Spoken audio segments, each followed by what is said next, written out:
What's up, Conquer community? Coach Chris here. I'm going to run through 1 day's worth of one of my clients. So Coach Jay, Coach Dom have done this in previous weeks. I want to do the same just to give you guys a sense of what I do all the way from warm up through the entire workout to give you guys a clearer picture of what ID is like. So for this individual, he is a CrossFitter. He also participates in Spartan races. He actually has one coming up.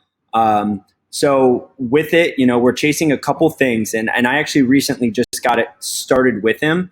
So outside of our testing week, we're kind of using these first few weeks as an opportunity to learn a little bit more about him. But from what we know that mobility could be a bit better. Some work cycling the barbell can be better, general strength. So those are some things that you'll see as we get into the workout. But I'm very elaborate with my warm-ups. I think they're valuable, and I think they're a good place to chase different, whether it be mobility restrictions. Of course, you want to get prepared for the activities of the day, but I think everyone can benefit from a very structured and deliberate warm-up.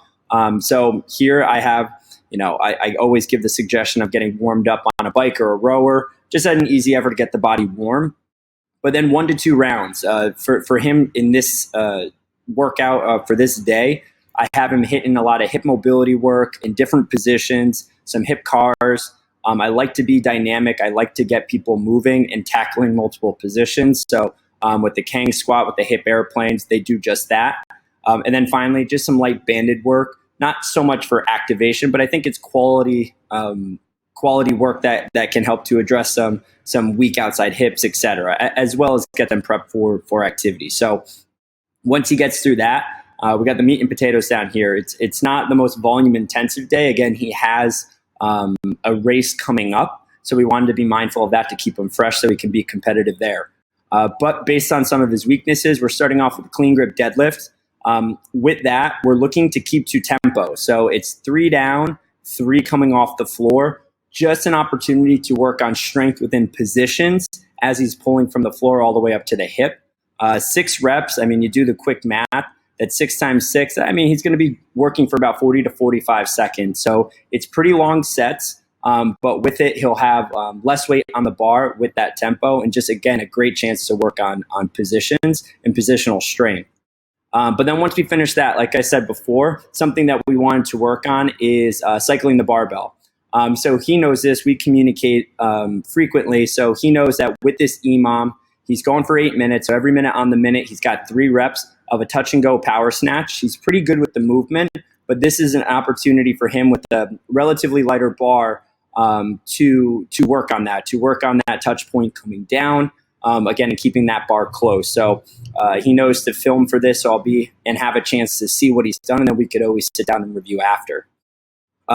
Now, in addition, like I said, to the CrossFitting and the Spartan races, he also just likes to run. So I think with that, in addition to wanting to build up some tissue resiliency, I think it's important to work on knee health, hip health. So I think a lateral box step down is a really, really good opportunity to work in multiple planes. So now it's a little bit more frontal plane. His knees are going to drive out forward with that nice slow tempo down to the floor. He gets a lot of good adaptations in through the quads, the front of the knee, things that are going to help make a more robust, more resilient system. But once he gets through that, he's got sets of single arm dumbbell row. I'll keep it simple. It's valuable to have some pulling in. It's something that, we all are going to need and would want to get stronger at. So I won't get too specific in why that's there. That's just to build him up, get him a little stronger. And then down here, something we noticed through testing is that just leg fatigue, that tends to hinder him in workouts. So I wanted to hit him with something like this. Again, it's not going to take an incredibly long amount of time. I would expect it to take him less than 10 minutes to get through this. It will be a good workout, but not, again, the most volume intensive. So it's not going to hinder him once he gets to his race. But the idea is 40 wall balls, 500 meter row, 30 wall balls, 500 meter row, 20 wall balls.